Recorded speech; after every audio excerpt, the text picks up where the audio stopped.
مولانا محمد وعلى آل سيدنا مولانا محمد সমস্ত প্রশংসা গুণগান সেই মহান স্রষ্টা আল্লাহ পাকের দরবারে আমরা জানাই, যিনি আমাকে আপনাকে লক্ষ লক্ষ কোটি কোটি অসংখ্য মানব জাতির মধ্যে থেকে বেছে বেছে ভালোবেসে বেছে বেছে আমাদেরকে জান্নাতের বাগানে বসার মতো এবং সেই সাথে কিছু বলার এবং শোনার মতো এই সময়টুকু দিয়েছে। সেই পরদেগা আলামের কাছে জানাই লক্ষ লক্ষ শুকরিয়া, সকলে বলি আলহামদুলিল্লাহ। কারণ আমার আপনার মতো লক্ষ লক্ষ মানুষ, কোটি কোটি মানুষ, অসংখ্য মানুষ তারা দুনিয়ার কাজে ব্যস্ত আছে, দুনিয়ার বিভিন্ন ধান্দায় তারা ব্যস্ত আছে।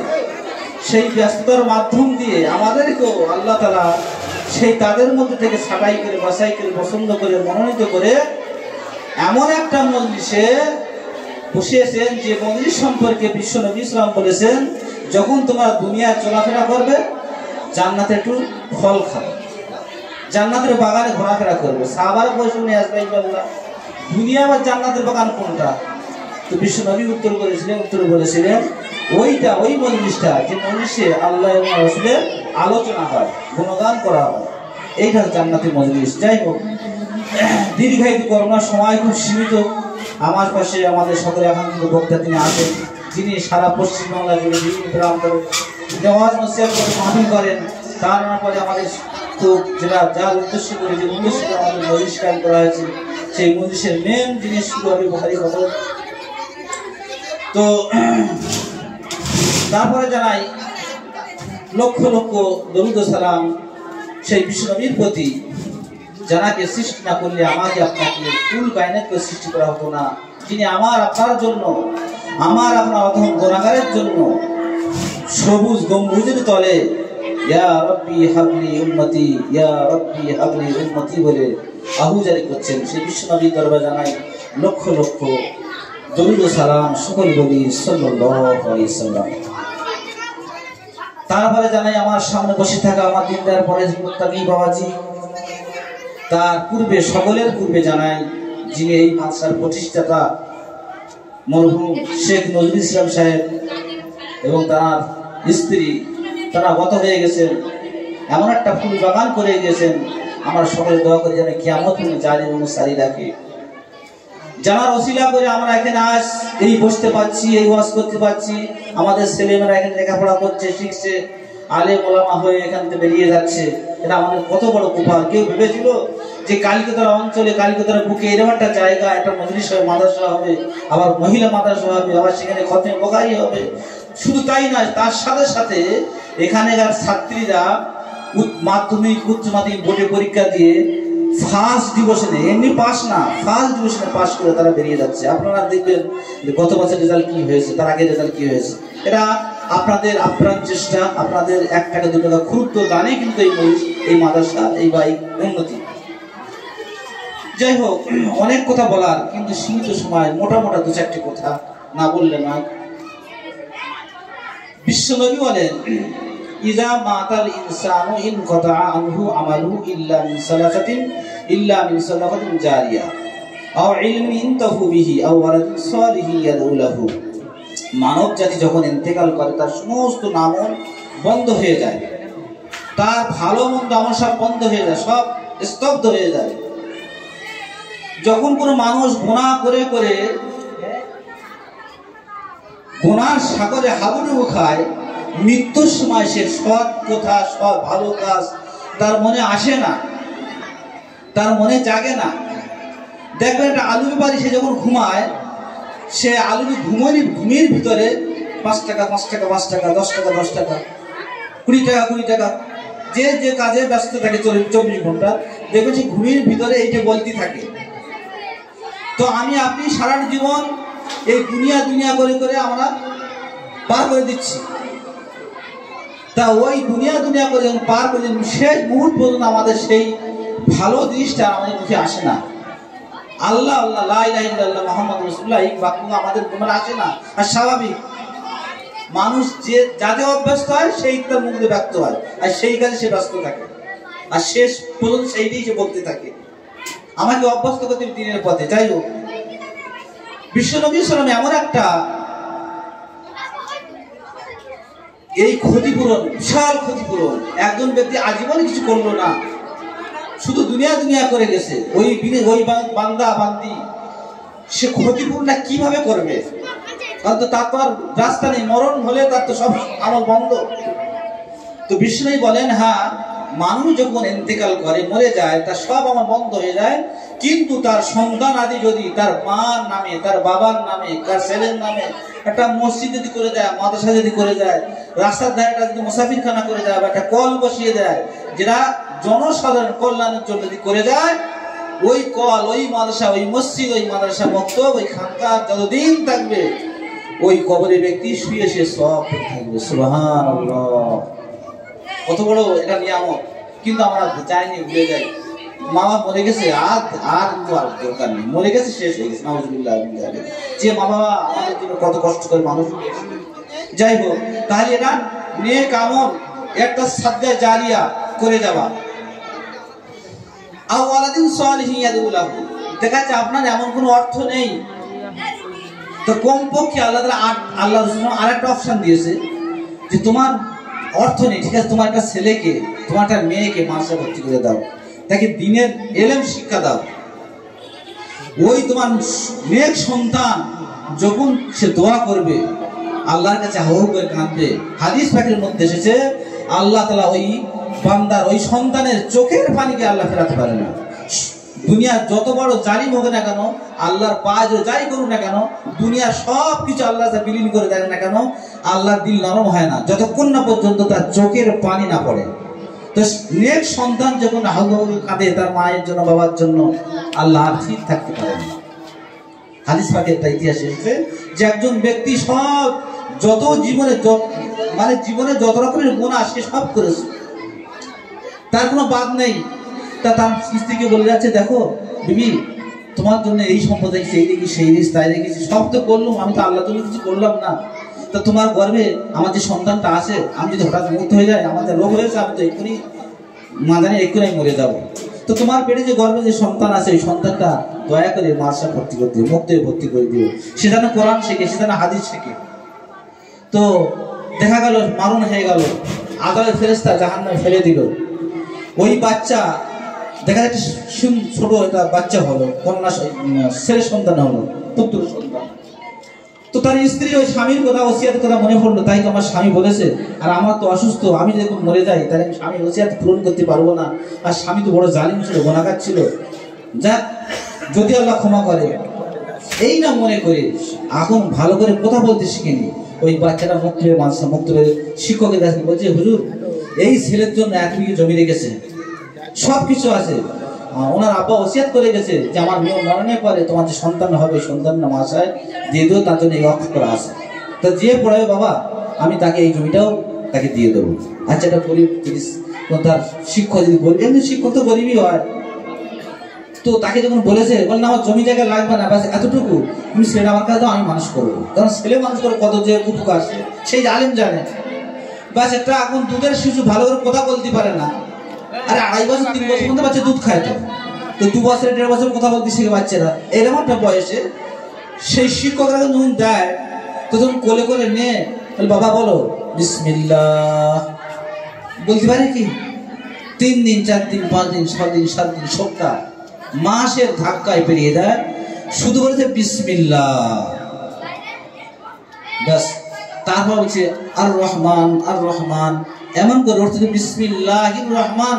এই বিসমিল্লাহির রহমান, এই রহমান পর্যন্ত যখন ওই বাচ্চা বলেছে উচ্চারণ করেছে, আল্লাহ তাআলা বলছে, হে আমার ফেরেশতারা, অমুক বান্দা আযাব এসে জাহান্নামের আগুনে পুড়ছে, তারা আগুন তাকে জাহান্নাম থেকে পার করে নিয়ে এসো। তখন আযাবের ফেরেশতা, আল্লাহ ও তো এমন জীবনে কোনো নেক কাজ নেই, ও তো নেক কাজ, ও তো কোনো নেক কাজ দেখিনি, কেন জাহান্নাম থেকে ফিরে আনবো? তো বলছে না, আমার নাম রহমান, সে তার বাচ্চা সন্তান উচ্চারণ করেছে আমি এক্ষুনি তুলে নিয়েছি, সুবহানাল্লাহ। তার বাচ্চার এই রহমান নাম ওসিলা, এই যে উচ্চারণ করে ওসিলায় যদি তার বাপ জাহান্নাম থেকে মুক্তি পেয়ে থাকে, আচ্ছা আমার আপনার সন্ধ্যা যদি কোরআন শরীফ শেখে, যদি কোরআন শরীফ শিখে কত বড় ফজিলত। আচ্ছা কোরআন যদি হাদিস শরীফ শিখে কত বড় ফজিলত। এত বড় আলেম যদি হয়, হাফেজ যদি হয়। হাদিস পাকের মধ্যে এসেছে যে তেলাওয়াত করো আর তোমার মর্যাদায় তুমি আসনে উঠতে থাকো। মানে সময় খুব সীমিত। যাই হোক, তো এলেমের যে যখন কোনো মানুষ ইন্তেকাল করে তার সব আমল বন্ধ হয়ে যায়, তিনটে আমল জারি থাকে। এমন কাজ, মসজিদ করে যাওয়া, মাদ্রাসা করে যাওয়া, বা খানকা করে যাওয়া, রাস্তার ধারে টিউবওয়েল বসিয়ে যাওয়া, বা বিশ্রাম ঘর করে যাওয়া, যাতে মানুষ অনায়াসে আরাম বিশ্রাম করতে পারে, এমন কিছু। আর নাম্বার 2 হচ্ছে নেক সন্তান করে যাওয়া, যে সন্তান মৃত্যুর পর তার মায়ের কবরের ধারে গিয়ে বা নিজের নামাজের পরে রব্বি ইরহামহুমা কামা রাব্বায়ানি সগীরা এই পড়বে। আর তৃতীয় হচ্ছে কি এমন এলেম রেখে যাওয়া যে এলেমের দ্বারা মানুষ উপকৃত হয়। যেমন কেউ বই লিখে গেল, দিনের বই, যেমন তালিম ইসলাম, আমার নামাজ শিখাতে পড়ছি, এই নামাজ শিক্ষা পড়ে আমরা নামাজ শিখছি, সে চলে গেছে কবরে। আমরা যত লোক শিখছি সব সে বসে বসে শুয়ে শুয়ে কবরে পাচ্ছে। তাহলে কত বড় ফজিলত। তা আল্লাহ তাআলা আমাদের অফার দিয়েছেন যে বান্দা দুনিয়ায় শয়তানের ধোঁকায় পড়ে যদি বিপদগামী হয়ে থাকে, মরণের সময় তার পেটাকে যদি বলে যায় বাবা এই করে সেই করো, সে ওসিয়াত অনুযায়ী সে তার সন্তান যদি করে থাকে, তাহলে সে শুয়ে শুয়ে শুয়ে সে সওয়াব পেতে থাকবে। দেখা যাবে কিয়ামতের হিসাবের সময় তার গুনাহ থেকে তার নেক আমলটা ভারী হয়ে যাবে। সুবহানাল্লাহ, সে সুদা জান্নাতে পৌঁছে যাবে। আমাদের অফার দিয়েছে। তো আজ আমাদের এই চরপাড়া মাদ্রাসা যিনি প্রতিষ্ঠাতা শেখ হাজী শেখ নজরুল ইসলাম সাহেব, তিনি আমাদের কাছ থেকে গত হয়ে গেছেন। তিনি এই সম্পদ কিনেছেন, মাদ্রাসা করেছেন, অনেক পরিশ্রম করেছে, আমরা সকলে জানি গ্রামবাসীরা। তো তার জন্য আমাদের দোয়া করা, যেহেতু তানার ওসিলে আমরা এখানে এসেছি বা বসেছি, বা তার ওসিলে আমরা এই পাশে কিছু পেয়েছি। আর আমাদের যারা সন্তান, যারা আমরা মাদ্রাসা দিয়েছি, আমাদের দায়িত্ব হচ্ছে যে প্রতিটি সন্তান আলেম হওয়া জরুরি না, প্রতিটি সন্তান যেন কোরআন সহিভাবে কোরআন যেন শেখে এবং সহিভাবে 5 ওয়াক্ত নামাজের যে মাসলা মাসাইল আছে সেগুন যেন শেখে। এবং পর্দার মেয়েদের যে হুকুম হাকাম আছে, অনেক আছে পর্দার বিষয় থাকে, স্বামী স্ত্রীর যে হকের হুকুক আছে, এগুলো ভালো করে যেন শিখে নেয়। এটা হলো শেখা ফরজ। তলবুল ইলমি ফরিজাতুন আলা কুল্লি মুসলিম ওয়া মুসলিমা, যে প্রত্যেক মুসলমান নরনারীর জন্য অতটুকু শেখা ফরজ যতটুকু তার 24 ঘন্টা দৈনন্দিন প্রয়োজন লাগে। তাই এটা আমাদের শিক্ষা দেওয়া প্রত্যেক গার্জেনের উপরে অপরিহার্য। যেমন নিজে শেখা ফরজ, তেমনি ভাবে আমি আপনার বা আপনারা আপনাদের সন্তানদেরকে এই ইলমের জরুরি শেখানো ফরজ। যদি আপনি না শেখান, আল্লাহ রাসূল বলেন কুল্লুকুম রাইন ওয়া কুল্লুকুম মাসউলুন আন রাইয়াতিহি। হে আমার উম্মত উম্মতিরা, তোমরা সকলেই গার্জিয়ান, তোমরা সকলেই অভিভাবক। আর আমি প্রত্যেক অভিভাবককে তার অধীনস্থ সম্পর্কে, তার সন্তানের সম্পর্কে, তার স্ত্রী সম্পর্কে, তার অধীনে যত পরিবার আছে, আমি তাদের বিষয়ে জিজ্ঞাসা করব, বলো তোমার স্ত্রীকে তুমি সঠিক দিন জ্ঞান দিয়েছিলে? সে তোমার অধীনে ছিল। তোমার সন্তানকে ইলমে দ্বীন শিক্ষা দিয়েছিলে? তোমার সন্তানকে, তোমার কন্যা সন্তান, পুত্র সন্তানকে নামাজ শিখিয়েছিলে? আজ তুমি তাদের নামাজ শেখাওনি বলে, কোরআন শেখাওনি বলে আজ তারা জাহান্নামে মুখী হয়েছে। তুমি যত বড় হাজী হও, তুমি যত বড় গাজী হও, তুমি যত বড় আলেম হও, তুমি যত বড় বিশ্বাস হও, তুমি যত বড় লিডার হও, কাল কিয়ামতের মাঠে মাহশার ময়দানে কেউ রেহাই পাবে না। তা বলছি বুখারী হাদিস, কুল্লুকুম রাইন ওয়া কুল্লুকুম মাসউলিন, আর প্রত্যেককে জিজ্ঞাসা করা হবে আন রায়াতি, তাদের অধীনস্থ সম্পর্কে। যদি ওখানে আটকে যায়, আপনার হজ কবুল হলো না, আপনার নামাজ কবুল হলো না, ওখানে আটকে যাবে। এই জন্য প্রত্যেক গার্জেনকে একান্তভাবে জরুরি সে তার সন্তানদেরকে কোরআন শিক্ষা দেয়, নামাজ শিক্ষা দেয়, শরীয়তের মোটা মোটা জিনিস করে, পুরোপুরি না শেখালে মোটা মোটা জিনিস যারা শিক্ষা দেয়।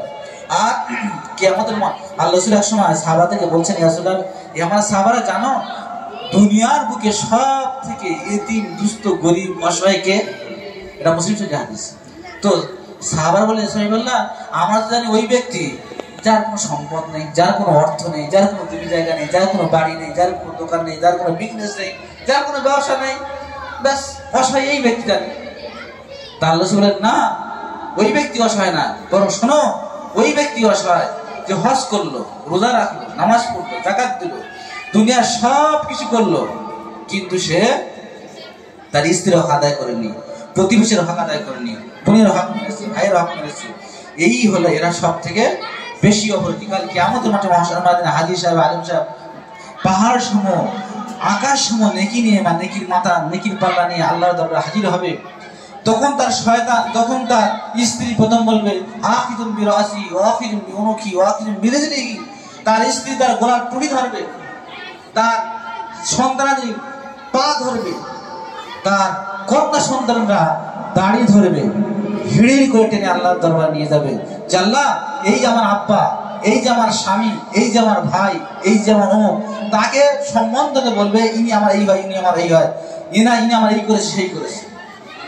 তো দেখা যাবে তার স্ত্রী যে হক ছিল না আদায় করার ফলে, সেই হক নষ্ট করার ফলে এর অতটুকু গোনা তার স্ত্রী ঘাড়ে, তার অতটুকু সব তার স্ত্রী দিয়ে দেবে। ঠিক অনুরূপভাবে তার সন্তানকে সঠিক দিশা না দেওয়ার ফলে, শরীয়তের দৃষ্টান্তে শেখানো না করার ফলে তার বাপের নেকিটা ওই তার পুত্র সন্তানের দিয়ে দেওয়া হবে। ঠিক অনুরূপভাবে তার কন্যা সন্তানকে সঠিকভাবে শিক্ষা না দেওয়ার ফলে এর নেকিগুলো, যে হজ করেছিল, যে আলেম শিখেছিল, দান করেছিল, সাদকা ছিল, এইসব নেকিগুলো ওই বান্দা তার কন্যা সন্তান দিয়ে দেবে। এমন করে এখন লাইনে বাকি আছে, এদিকটা সব শেষ।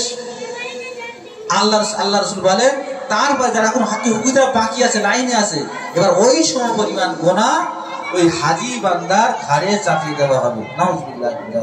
আল্লাহ রসুল বলেন এই ব্যক্তি হলো সব থেকে অসহায় এবং সব থেকে গরিব। তাহলে আমরা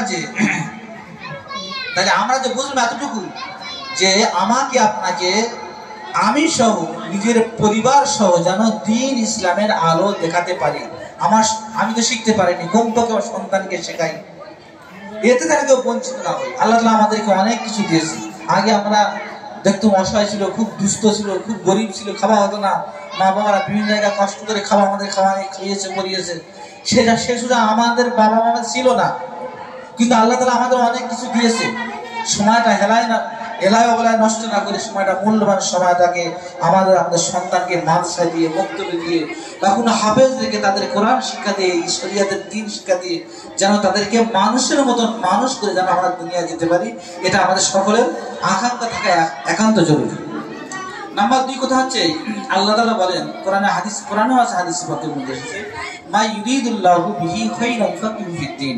আল্লাহ তাআলা যার সাথে মহব্বত করতে চান, যাকে নিজের পাশে বসাতে চান, যাকে ভালোবাসতে চান, আল্লাহ তাআলা তাকে শরীয়তের জ্ঞান দিয়ে ভরে দেয়। সুবহানাল্লাহ। তার মানে তাকে আলেম বানান। আমরা মনে করি দুনিয়ায় এনাকে 100 বিঘে জমি আছে, 10টা বিজনেস আছে, 5টা গাড়ি আছে, 10 তলা বাড়ি আছে, পাথরের বাড়ি আছে, বিভিন্ন রকম শান শওকতে। আল্লাহ তাআলা ওকে ভালোবাসে বলে আল্লাহ তাআলা ওকে মাল দিয়েছে। আল্লাহ তাআলা বলছেন না, মাল দেওয়া, সম্পদ এটা ভালোবাসার পরিচয় না। ভালোবাসার পরিচয় হলো মা ইউরিদুল্লাহু বিহি খায়রান ইউফাক্কিহু ফিদ্দীন। আমি আল্লাহ যাকে ভালোবাসি, তাকে আমি দ্বীনের জ্ঞান, শরীয়তের জ্ঞান, কোরআনের জ্ঞান আমি তাকে দিয়ে ভরে দেই। তাহলে ভালোবাসার পরিচয় একমাত্র কি? মাল দৌলত না, ধন দৌলত না। নাসাই শরীফে হাদিস আছে, হাদিস আমি স্মরণে রাখতে চাই, যে দুনিয়ার সম্পদ যদি, দুনিয়ার যা কিছু আছে, সোনা গয়না রূপো জমি জায়গা যা কিছু আছে, এই সমস্ত সম্পদ যদি একটা মশার যে পাখনার মতো, যে মশার যে পাখনা আছে, এই পাখনার যে মূল্য হতো, এইরকম একটা মূল্য যদি হতো, আমি কোনো বেঈমান, কোনো কাফের, কোনো ধর্মদ্রোহীকে আমি একটা পানিও পান করাতাম না। তার মানে কি, এই দুনিয়ার সম্পদের কোনো মূল্য নেই, একমাত্র মূল্য ঈমান। যার ঈমান কিভাবে থাকবে? ঈমান মানে চেনা লাগছে। এই যে এখানে তারা পড়ছে, তারা আল্লাহ সম্পর্কে জানছে, হাদিস সম্পর্কে জানছে, কোরআন সম্পর্কে জানছে, আমার কি করণীয়, আমাকে কেন পাঠানো হয়েছে, আমার কি করণীয়, এই দায়িত্ববোধ তারা জ্ঞান এখানে অর্জন করছে। তারা আল্লাহকে চিনছে, আল্লাহ কোন কাজে সন্তুষ্ট হয়, কোন কাজে অসন্তুষ্ট হয়, এই সমস্ত দিকগুলো সে জানছে। তাহলে আল্লাহকে সর্বক্ষণ সে সন্তুষ্টের কাছে সে পারবে। আর আপনি যারা জানেনি কিভাবে করবে? এই জন্য আল্লাহ রাসূল আল্লাহ বলেন যে আল্লাহ তাআলা যাকে ভালোবাসে, মহব্বত করে, তাকে এই দ্বীনের সহি বুঝ দান করে এবং তাদেরকে বিশেষ করে একটু আগে গিয়ে তাদেরকে মক্তবে মাদ্রাসার এরকম একটা ছোট্ট জায়গা, আমরা তাকে নিকৃষ্ট জায়গা আমাদের কোথাও মধ্যে এমন বেরিয়ে আসে, আরে মাসা পরে কি ফকির এলে ও চাঁদা করতে হবে এ করতে হবে এসব চেয়ে কিন্তু খায়, মানে কোনো গুরুত্ব নেই। তো বলছি এইরকম একটা আমাদের সমাজটা হয়ে আসে, এরকম একটা সমাজে ভর্তি করা। আমাদের দায়িত্ব হচ্ছে কি আমার সন্তানদেরকে এইরকম একটা জায়গায় প্রতিষ্ঠানে ভর্তি করা। এই প্রতিষ্ঠানে মাশাআল্লাহ বর্তমান এখন প্রায় 200-এর কাছাকাছি ছাত্র ছাত্রী আছে। এবছরে উচ্চ মাধ্যমিক আছে, মাধ্যমিক পর্যন্ত আমাদের মাধ্যমিকরা পরীক্ষা দিচ্ছে, মাধ্যমিক উচ্চ মাধ্যমিকের মেয়েরা আছে, আমাদের 25 তারিখে পরীক্ষা শুরু যাবে, শুধু ওই জন্য আজকে প্রোগ্রামটা করা হবে। যাই হোক, তো আপনারা মনে করেন যে স্কুলে না পড়লে সরকারি সার্টিফিকেট পাবেন না, না এখানে সমস্ত রকম ব্যবস্থা করা আছে যাতে করে একজন কন্যা সন্তান সে বেপরদা স্কুল থেকে বেপরদা চলবে। এখন বাইরের পরিস্থিতি কত খারাপ আপনারা জানছেন, তো একটা পর্দার সাথে ইসলামের গণ্ডির ভিতরে থেকে এখানে পুরো বাস মানে পড়াশোনা করবে, এখানে সব টিউশন ব্যবস্থা আছে, বাইরে পড়াশোনার ব্যবস্থা আছে, এর মাস্টার এখানে সে কোচিং করে যায়, পুরো দায়িত্ব নিয়ে এখানে মাস্টার কমিটি গ্রামবাসীরা পড়ায়, সবাই এই মাথা দেখতে পাচ্ছেন বসে আছে, সব দায়িত্বশীল ব্যক্তি সর্বক্ষণ এই গ্রামবাসী মাস্টার প্রতি ফলো করে রাখেন এবং দেখভাল করেন, আপনার নিশ্চিন্ত থাকতে পারেন। যাই হোক, তো মূল মোটা কথা হচ্ছে আমাদের যারা এখানে সন্তান হিসেবে পড়ে, আমরা তো দীর্ঘদিন 11টা মাস আমরা এখানে দেখেছি, এবার একটা মাস আজ আপনাদের কাছে ছেড়ে দেওয়া হচ্ছে। দেখুন শয়তান হচ্ছে 24 ঘন্টা কিন্তু আমার আপনার পিছনে লেগেই আছে, ও বাড়ি গেলে ঠিক শয়তান পাকাবে, কোরআন শরীফ ধারে বসতে দেবে না। মেয়েদেরকে বলা আছে সকাল সন্ধ্যে কোরআন শরীফ তেলাওয়াত চাই, যেমন এখানে ফজরের নামাজ পড়ে মিনিমাম আধা ঘন্টা কোরআন তেলাওয়াত হওয়া চাই, মাগরিবের নামাজের পরে কোরআন তেলাওয়াত হওয়া চাই, এটা অবশ্য এখানকার এটা অপরিহার্য, পড়া হোক আর না হোক, মুখস্থ হোক আর না হোক, কোরআন তেলাওয়াত করতে হবে।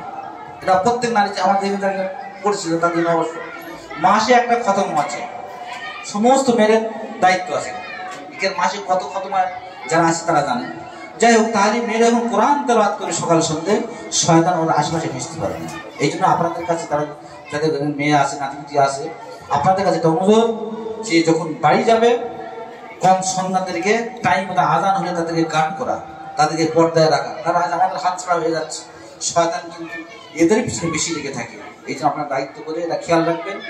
আর রমজান মাসে যেটা আমরা বিভিন্ন জায়গায় দান সাদা করে থাকি, আমরা কিন্তু ক্ষুদ্র দানে কিন্তু মাসা চলে, এ মনে করছেন যে বিশাল কিছু বাইরেতে আসে, বাইরে কেউ কিচ্ছু না, আমাদের যে ম্যাডামের বোন আছে উনি কিছু সীমিত দেয়, এবছর দেশে কি জানেননি, আপনাদের কিন্তু ক্ষুদ্র ক্ষুদ্র দানে কিন্তু এই প্রতিষ্ঠান চলে, বলে কাতরা কাতরা জড়িয়ে আসো, অল্প অল্প বিস্তার, তো আপনার এই ক্ষুদ্র দানে কিন্তু এই মাসে চলে, এই মাসে চলে। এবং এইখানে যারা পড়ছে তারা কেউ মাসে 800 টাকা দেয়, কেউ 700 টাকা দেয়, সামনের বছর থেকে প্রত্যেকের জন্য 800 টাকা করা হয়েছে। তো আপনারা দয়া করে এই যে 800 টাকা যদি দেওয়া আছে বলুন, তাহলে দিনই 3 টাইম খানা দেওয়া হয়, সকালে গরম ভাত 8টায় কুড়িতে, আর 1টায় কুড়িতে গরম ভাত, ফের সপ্তাহে 2 দিন গোশ মাছ ডিম আছে, সবজি আছে, এবার রাত 8:30 থেকে 9টার মধ্যে ভাত দেওয়া হয়, তাহলে 3 টাইম গরম ভাত, 3 টাইম রান্না, যদি 10 টাকা করে কিনে দেওয়া হয় তাহলে দিনে 30 টাকা করে, এক দিনে এক সাথে 10 টাকা দেওয়া হয় তাহলে 30 টাকা, তাহলে মাসে কত, মাসে 900 টাকা। তাহলে এবারে ওস্তাদরা আছে 14 জন শিক্ষক আছে, তাহলে আমি 6,000 টাকা যদি ধরি হয়, তো 6 কত হয়, কত হাজার টাকা হয়, তাহলে দেখা যায় ওস্তাদের মাইনে 60-70 হাজার টাকা, 80-90 1 লাখ টাকা। এবার এদের খরচ, এদের বিল আছে, 24 ঘন্টা পাকা চলতে আছে, মোটর কার মানে পুরো পরিষ্কার পানি 1000 লিটারের পানি রাত গোসল করে, হাবিজাবি পানি গোসল করে না, কলের পানি গোসল করে, তাহলে এদের যে এই সমস্ত খরচ সব আপনাদের ক্ষুদ্র জানি, কিন্তু মনে করবেন যে বাইরে টাকা আসে না, যার ফলে যা আছে এতে এই চলে যাচ্ছে। এই জন্য দানের হাতটা আপনার কাছে অনুরোধ বাড়িয়ে দেবেন। আর আমাদের আকাঙ্ক্ষিত বক্তা তিনি আসছেন, রাস্তায় আসছে, এখন আপনাদের সম্মুখে আমাদের এই মাদ্রাসার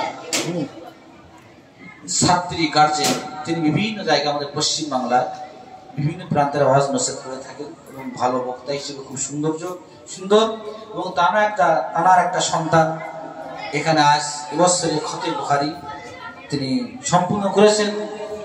এবছরে খতে বুখারী তার, তো তাকে বলবো তিনি যেন আমাদের এখানে এসে আসছে। তো হুজুর এসে গেছেন, তিনি আপনাদের সম্পর্কে কিছু দিনের মূল্যবান কথা রাখবেন। দেখুন, আমরা আওয়াজ শুনি, সারা বছর শুনছি, শুনবো, কিন্তু শুনে আমল করা এইটা আমাদের দায়িত্ব। আমল করে শুনবো এবং তার মধ্যে আমল করবো। শুনলাম, আমল করলাম না, এটা তার যা তাই, এর কোনো মূল্য নেই। এই জন্য আমরা যারা শুনবো তার মধ্যে আমল করতে পারি। সকলে বলি আল্লাহ দর্শক আল্লাহ